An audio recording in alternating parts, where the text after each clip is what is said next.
All right, welcome back to the interview area. We're here with 2014 U.S. Open champion Martin Kaymer. What's it feel like to be back on this property? You were just telling me you hadn't been back here since your win in 14.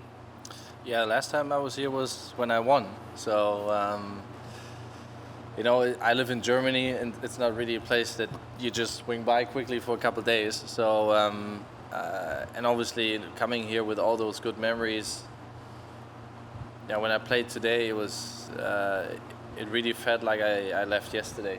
So obviously the golf course looks a little bit different than 10 years ago, but the feeling was very positive. I also made sure I stay in the same hotel room that I stayed 10 years ago. I don't know if it helps. It cannot hurt, I guess. So I'm a little bit superstitious when it comes down to that. So I think it's going to be, regardless, it's going to be a really nice week. It's the same hotel room number? Yeah, same number. They just changed it. Sorry? Are you over at the Carolina? Yeah. Okay. And what room number? That I don't say. But they made it really nice. They renovated the place, and it's a nice place. So how has the course changed, the course setup? You said you were talking with the owner earlier about the green complexes being changed. Other than that, have you noticed any other changes? Yeah, I talked to the owner yesterday at the Rolex dinner, and he said they changed a few of the greens. He didn't say it didn't get to that point. I think we got interrupted. What they changed, but we tried to copy the pin positions from 10 years ago. We tried to copy that today, and certain pins are not possible anymore because the slope is too severe. So that is definitely a little bit different. And to be honest, I was a little bit overwhelmed this morning when I played the first 4-5 holes. I said to my caddy, has it been that hard 10 years ago? Was it that difficult to hit the greens in the first place and then make the up and downs? Because the grass is obviously a little bit greener than 10 years ago. It was very hard and very tight around the greens.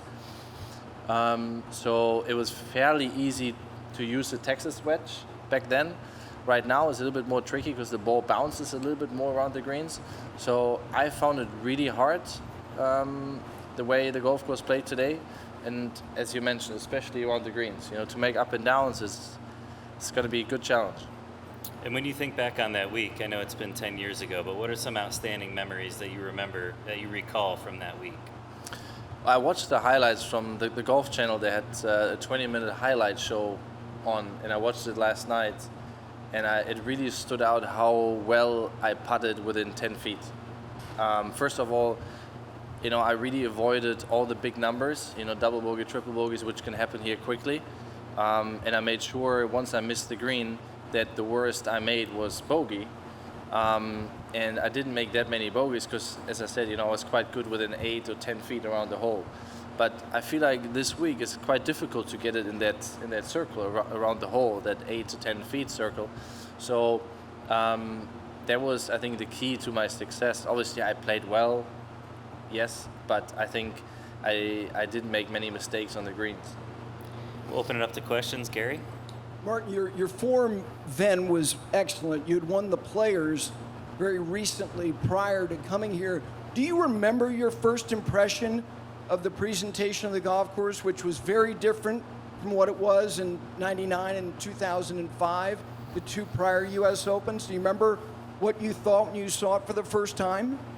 Yeah, I remember I did an interview, I think on Tuesday or Wednesday after my practice round in 14, and I got asked what the winning score might be, and I think I said something between 3 and 5 over par, and I would say the same thing today. And then obviously when I was 10 under after 2 rounds, yeah, I surprised myself, and a lot of other people were surprised. And it's a very difficult golf course, and it's a fantastic challenge. Everything needs to be spot on, especially your approach shots. It's fairly easy. I'm sure we're going to see plenty of time this week that guys will putt off the green because the slopes are severe. The greens are, I think, borderline fast already. I don't think they can get much faster than this. So my impression 10 years ago to now, I have a lot of respect for the golf course. The native areas, I remember on the weekend, you hit 2 left tee shots on 4 and 5. You hit wonderful shots from there. what did you think the average or the percentage of drawing a decent lie from the native area was then, and what do you think it is now? 10 years ago, 70%, I would say you had a chance to get to the green. Right now, it's the opposite, maybe 30%. Obviously, the grass grows, the bushes, they're a little bit thicker. There's less flattish, sandy lies. So you need more luck, I think, these days. And also the 2 holes that you mentioned, I think they lengthened the 5th hole. That's a little bit longer. So back then I hit 6 iron or 5 iron to the green from the left waist area. Now I don't see anybody hitting 5 irons there unless your name is Bryson DeChambeau. So that has changed. But you need more luck, I think, these days. Down to your left, Mike. So Martin, given your return to form and improved health, do you feel like you have returned to the kind of shape where you can compete for titles on a consistent basis after maybe the last couple of years? I think we talked about this a little bit, but just your confidence level now compared to how it's been for a while? Yeah, as I said last week, I think my form has been as good, or let's say the best form I've been in the last 2.5 years. So obviously the injury that took a little bit longer than I thought, and then once you get over that, it takes a little bit of time to get used to it again, to be in contention, to have good scores, that it becomes more normal. So it's a lot about letting go and playing free again. Trusting the swing. I didn't trust my swing for the last 2-3 years. There was so much happening. Now I have the consistency in my swing again that I know approximately where the ball goes if I hit a poor shot. So that helps a lot coming here.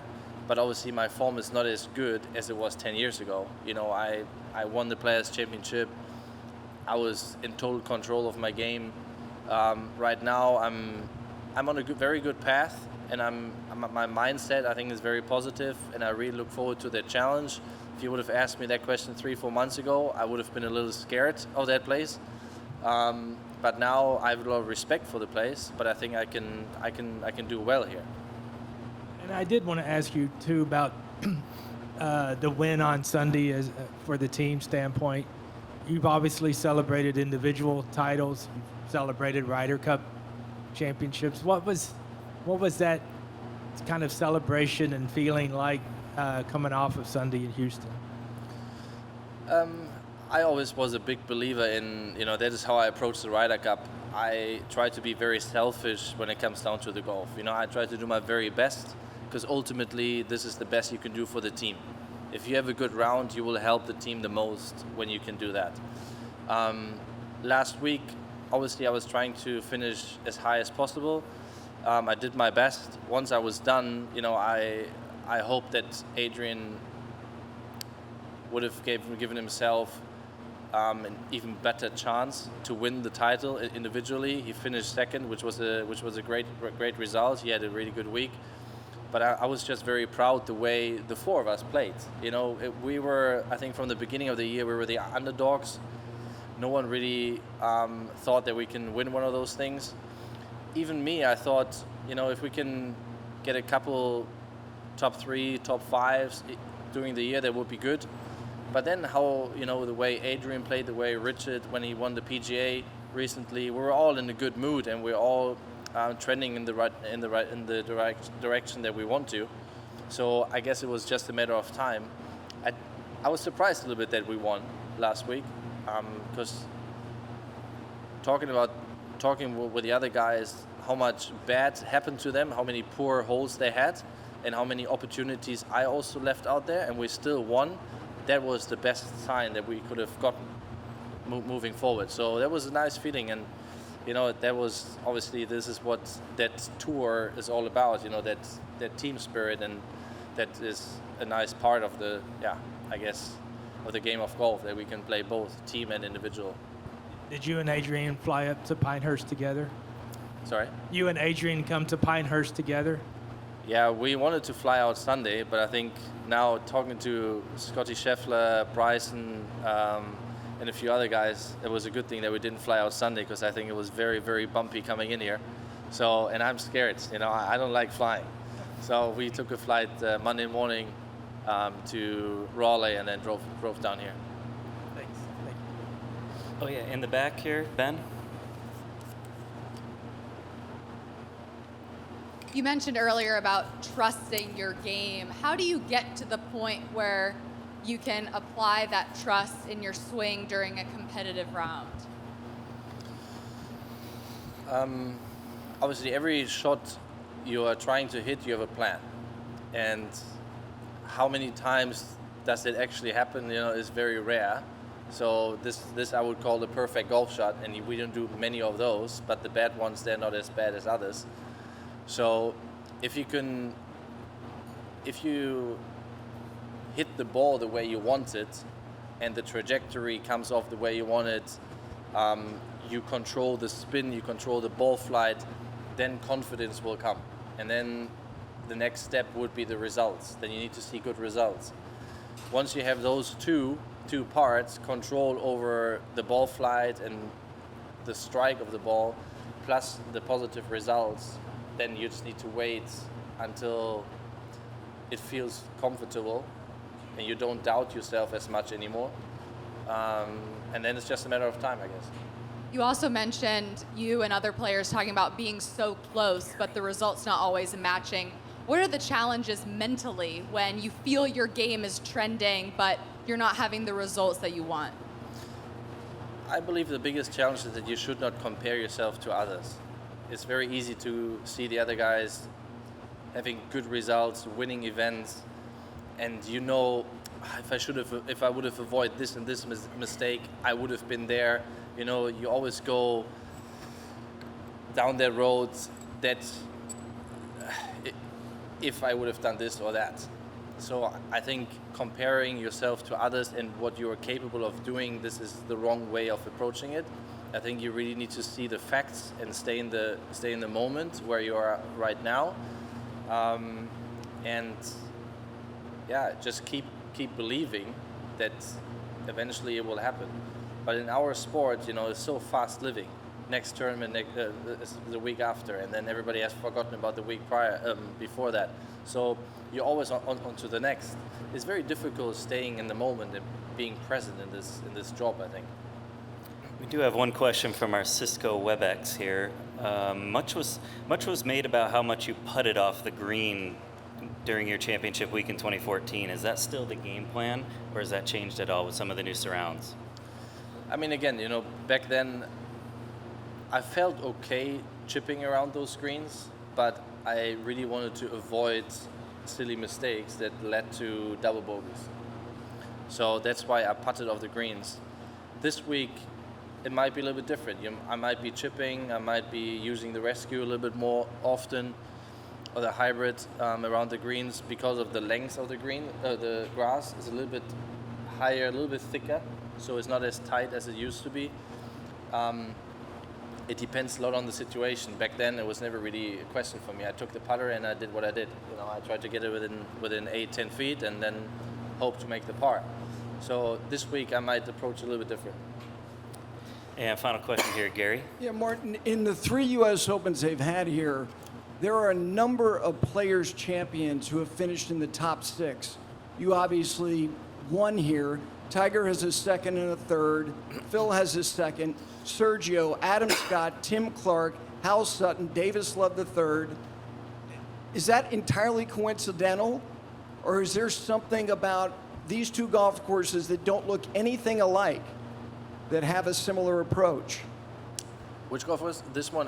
And the players, the stadium course. I think it's about the difficulty. It's really about the difficulty of the golf course. Sawgrass is also, in my books, obviously you need to hit the fairways, but the second shots are very important. Is it a coincidence? I mean, you name great players, by the way. They know what No they're doubt. doing. I think it comes down to the difficulty. Great players, they believe first of all in their ability of playing well on tough golf courses. This week, maybe 50% of the field don't believe in themselves that they could do well here, because it is a scary track. You know, I said to my caddy earlier, mentally it's such a funny approach this week, because usually you go onto the putting green and you try to make birdie, you try to make the putt. Here almost it creeps in that you want to avoid the bogey, avoid the 3-putt, because a lot can happen. So, and this is a strange thought. This is a new thought. And I talked to a few players, and a bunch of them, they have that thought, avoiding the bad. And I think great players, the guys that you just mentioned, they have that positivity and that belief every single course they play. They don't have that doubt. So I would break it down to class of the players. All right, great. Well, thank you, Martin, and good luck this week. Thank you very much.